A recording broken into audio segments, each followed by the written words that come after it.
Well, here we are on Cricbuzz Comm, just looking forward to the first 10 overs of the innings for Lucknow, and that too, the first 10 overs that have come without the aid of KL Rahul. So let's just tell you what's happened in the first 10 overs. It's been about Quinton de Kock, the one man who perhaps hasn't contributed as much as he would have liked. And here's a quick reminder of that.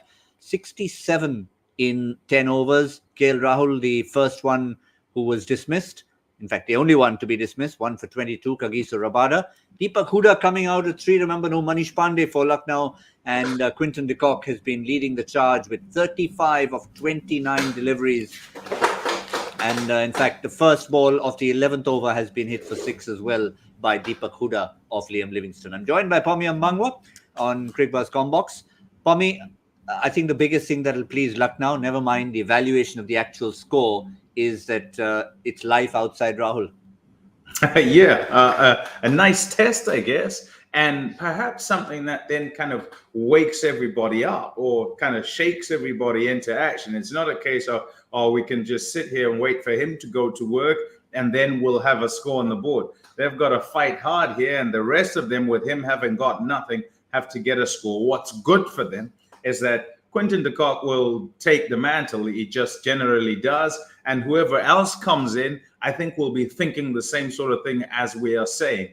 And they can have the test, so to speak. And if that test is passed, then they're a happier group, because right at the start, what were we talking about? KL Rahul needs a little bit help from his friends, and he's going to have to get it this time if they're to get any sort of score.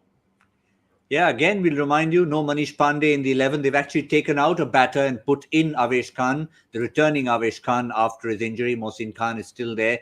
What does that mean for the batting to come? We've got Quinton de Kock and Deepak Hooda out there. No Pandey to come. Lewis is not playing anymore. So it means the role to play for Marcus Stoinis possibly coming next. Krunal Pandya has been contributing every single time. We haven't seen enough of Ayush Badoni after that early flourish. And neither, Pommie, from Jason Holder, who seems to bat lower and lower down the order. Yeah, look, I think if you have Jason Holder there, if you end up having to go to Jason Holder and things have gone horribly wrong, you want, in a situation where you get into a chase and you're kind of needing to rectify things at the back end, you know he can save you. He's in the side predominantly to bowl and bowl decently. As far as the rest of their order is concerned, I think they'll be quite happy that they're at 10 overs, because now you can unleash a Marcus Stoinis and say, look, here we are, whatever happens here, away you go. But also the ability to have left and right hand together as they go down that order, with Krunal able to come in there as well. So, yeah, I think they're in a decent position.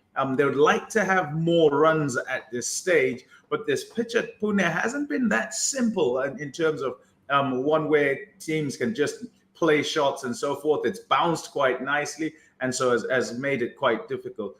I think, though, should a Quinton de Kock carry on, they'll be able to get what is a decent score. I'll say 168 is a decent score. No, did I say 158? Whatever you said, Pommie, that's the decent score. But yeah, no, you were in the 160s. You started with 178, corrected to 168, and then forced me backwards into 158. But let's look at the bowling from Punjab. The genius of Arshdeep Singh is what we mentioned at the very top. He's got 3 overs to bowl in the back 10. Kagiso Rabada, the only wicket taker. It's been about the South Africans on both sides. He's got a couple of overs up his sleeve. So 3 from Arshdeep, 2 from Rabada in the back 8 or 9 will mean that at least Punjab have some sort of response to any charge that Lucknow have. Yeah, I think using him for one and the first one is quite smart, because statistically, in the tournament this season, that first over has been the least expensive. And what some teams have done is they've gone and bowled a spinner or gone and bowled someone who normally wouldn't, in the hope that they can get that over away. I think with Arshdeep, there's sufficient threat with him bowling the first over. Whoever's facing him has to try and make sure that, one, if he gives them anything, he gets it away, but also he can produce a wicket-taking delivery because he's a good bowler, so you have to keep him out and they've got to get started. They can then leave him, as we said at the start, for 3 right at the back, and that's 100% fine. And they'll work their way. They're hoping this time that they can get some wickets towards the latter part of the middle and then at the back. 5 overs of quality death bowling to come from the men in red. Can the turquoise army push on to the 168 that we've talked about? We will assess it all at the end from all of us and the man in black. Yes, we've finally come to a conclusion, Pommie, that it's an illusion. It looks navy blue, but it's actually black. So we'll give that one to Pommie. Maybe the 168 is coming. That's all on Cricbuzz Comm Box. We'll see you in the mid-show.